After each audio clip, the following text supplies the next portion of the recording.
Vous avez déclenché évidemment quelque chose sur les réseaux sociaux d'absolument incroyable. Vous nous dites ce matin deux choses, que le Covid-19 a été artificiellement fabriqué dans un laboratoire de Wuhan à partir du virus d'origine. Et il n'a pas dit ça, hein. Il a supposé que c'était à Wuhan. Il n'y était pas à Wuhan, oui. Non, mais il a regardé le. Voilà, c'est ce que, en tout cas, a été dans un laboratoire à Wuhan qui est capable de le faire. Voilà. Donc c'est ce que vous nous dites. Et vous nous dites qu'il y aurait dans ce virus une part de VIH. Vous avez déclenché évidemment une tonne de réactions parmi celles-là, d'ailleurs très simples, les gens se posent des questions très simples. Est-ce que le fait d'avoir des segments du VIH dans le Covid-19, on pourrait le transmettre sexuellement? Je ne crois pas. Je pense que ce virus est quand même essentiellement un coronavirus, n'est-ce pas? Donc il se transmet par la voie respiratoire. Donc ça reste un virus respiratoire, même s'il a été fabriqué tel que vous l'avez dit. Oui, parce que, je répète, les séquences de VIH sont très petites, minoritaires, par l'ensemble des gènes, dans l'ensemble des gènes du coronavirus. Et elles n'ont pas les mêmes conséquences que le VIH lui-même, ça, a priori, c'est ce que vous disiez aussi. Oui. Bon. Mais peut-être avec une réserve, c'est que si on travaille sur la protéine de surface d'un virus, on peut modifier son tropisme, c'est-à-dire il va attaquer d'autres types de cellules qu'au départ. Alors l'omerta, est-ce qu'elle s'expliquerait l'omerta? Oui, je vous en prie. Il faudrait peut-être, avant d'élaborer sur cette information, connaître la réaction des milieux scientifiques les plus officiels. Ils vont dire ça va venir, j'imagine. C'est la première question que je me poserais, moi. Mais par définition, à l'heure à laquelle nous parlons, ces milieux sont en train peut-être de découvrir ce que vous dites. Nous avons les... Parce que s'ils l'ont caché, c'est intéressant. Nous avons les faits, et je répète, il y a une publication indienne au départ, qui a été supprimée par la pression de l'éditeur. Alors, je vais vous poser une question.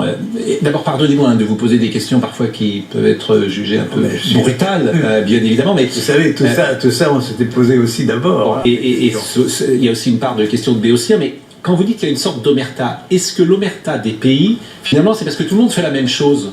C'est-à-dire que tout le monde ferait dans son coin, parfois, sans le dire, des fabrications de vaccins de cette manière-là, où on prendrait un virus et puis on injecterait une autre séquence de virus, et que finalement, tous les laboratoires du monde font la même chose, et c'est pour ça les gens ne disent rien aujourd'hui. Est-ce que c'est possible, ça?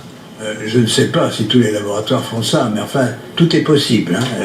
En biologie moléculaire actuellement, on peut faire toute construction nouvelle de virus que l'on veut. Non, mais a priori, ce genre de pratique est parfaitement interdite. On peut pas. À l'Institut Pasteur, par exemple, on peut pas faire ce qu'on veut. Absolument, absolument. Il y a des règles très précises. Mais est-ce que tout le monde suit ces règles dans le monde entier? C'est peu probable. Je vous en prie, je vous en prie. L'observation, simplement, c'est que, à l'évidence, et en France et ailleurs, nous n'avons pas voulu rechercher les causes de ce qui nous arrive. C'est-à-dire que quand Donald Trump, par exemple, a dit que ce virus était chinois, il a été accablé en disant qu'il ne pouvait pas dire que ce virus était chinois parce qu'on n'en savait rien. Quand il y a eu ces rumeurs de dire que ce virus aurait pu sortir d'un laboratoire, parce que ces rumeurs-là, elles courent depuis maintenant 2 mois, tout le monde a crié aux fake news, et maintenant on n'ose même pas évaluer l'hypothèse de ce que pourrait être une guerre bactériologique. Vous m'avez dit que ce n'était pas envisageable, je veux bien vous entendre, mais malgré tout, avec ces deux dénis respectifs, de dire que ce n'était pas la Chine, puis que ce n'était pas un laboratoire, et maintenant d'entendre dire que ce ne serait en tout cas pas une guerre bactériologique, on peut aussi, enfin moi je peux douter, je vous entends bien en disant que ce n'était pas le but recherché, que c'était un vaccin au bout du compte, mais est-ce que l'on ne peut pas quand même réserver cette hypothèse également d'une guerre bactériologique qui aurait pu, qui déjà existait, qui existe dans les scénarios, et qui aurait pu être établie également à Wuhan ou ailleurs? Enfin, mais je lis là par exemple qu'un laboratoire américain dit on a analysé les choses, ça a une origine naturelle. Il ne dit pas la même chose que vous. C'est un laboratoire qui a l'air assez sérieux. Sur les mots, parce que on mettait un objet naturel dans un autre objet naturel. Ouais. Le VIH, c'est un objet naturel aussi.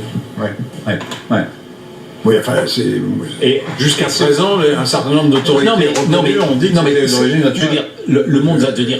Je veux dire, moi, je partage pas tout à fait l'analyse d'Yvan, mais je reprends des éléments. Le complotisme existe, on le voit bien. souvent, moi, je me bats, entre guillemets, contre le complotisme en disant laissons cela de côté. Mais si ce que vous dites est juste, le monde va devenir complètement parano et va ne plus croire évidemment en rien. Parce que si cette réalité, vous nous dites que c'est connu, qu'on met un mouchoir dessus, qu'une étude a existé, j'entends effectivement, je faisais le lien tout à l'heure, je l'ai dit, avec ce que dit Emmanuel Macron, qu'on peut, à la lumière de ce que vous dites, interpréter. Je rappelle cette phrase, manifestement, des choses se sont passées, on ne le sait pas. C'est une formule très douce, mais ce que dit les États-Unis, quand on vous écoute, vous dites que les États-Unis, ils sont au courant de ce que dit M. Montagnier. Bon, oui. Non seulement les États-Unis sont au courant, mais ils ont financé une partie des recherches faites dans le laboratoire de Wuhan. C'est publié. C'est dingue. Ça également. Donc c'est une affaire pas seulement chinoise. Oui, oui. Alors, si on veut se rassurer quand même, puisque vous avez continué de travailler sur ce virus aujourd'hui, il a perdu, dites-vous, toute sa virulence et vous imaginez qu'il ne sera plus précisément dangereux ces prochaines semaines. Effectivement, ce qui est intéressant, si vous voulez, c'est que mon collègue mathématicien, Pérez, pense qu'il y a une sorte d'harmonisation des séquences de l'information génétique qui est portée aussi bien par nos propres chromosomes que par les virus. Donc, la nature n'accepte pas n'importe quoi. C'est-à-dire, on peut faire n'importe quoi à la nature, mais si vous faites une construction artificielle, elle a peu de chances de survivre. C'est-à-dire que la nature aime les choses harmonieuses, et ce qui n'est étranger, par exemple, un autre virus venant d'un autre virus, n'est pas bien toléré. Donc, ce qui se passe au fur et à mesure qu'il y a l'épidémie qui se développe, notamment aux États-Unis, où c'est le plus grand nombre de cas, il y a une évolution par des mutations, n'est-ce pas? Les séquences vont muter. Muter, ça veut dire un nucléotide changé par rapport à un autre, donc on modifie le code génétique, mais ça veut dire aussi des délétions, c'est-à-dire il y a des morceaux entiers du génome, et notamment, alors ce qui est extraordinaire, c'est que justement la région qui porte les séquences VIH mute beaucoup plus vite que les autres. Donc, elle disparaît par délétion.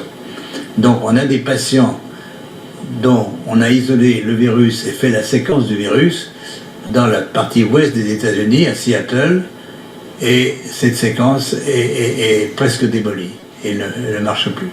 Donc le VIH est parti. On peut penser que si le pouvoir pathogène nouveau, si vous voulez, du corona est lié à l'introduction de ces séquences, que ça va disparaître.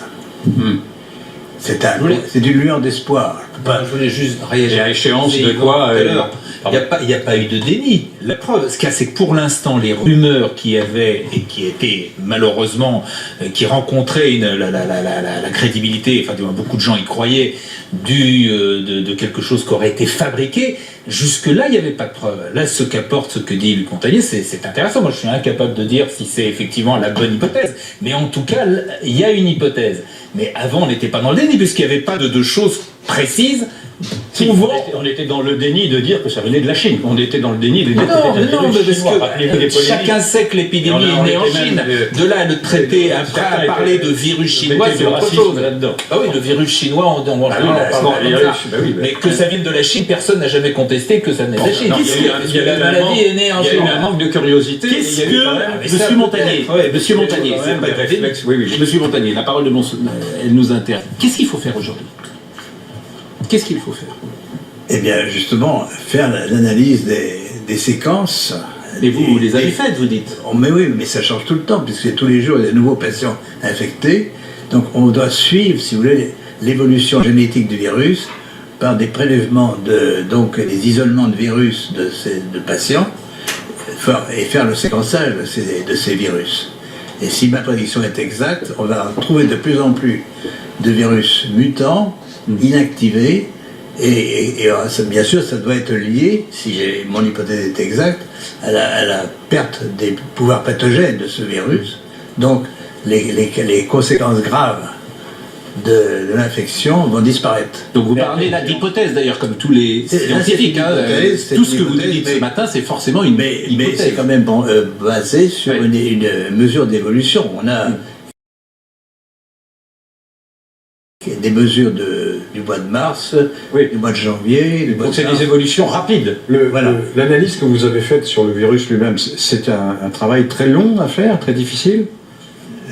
Non, l'analyse informatique des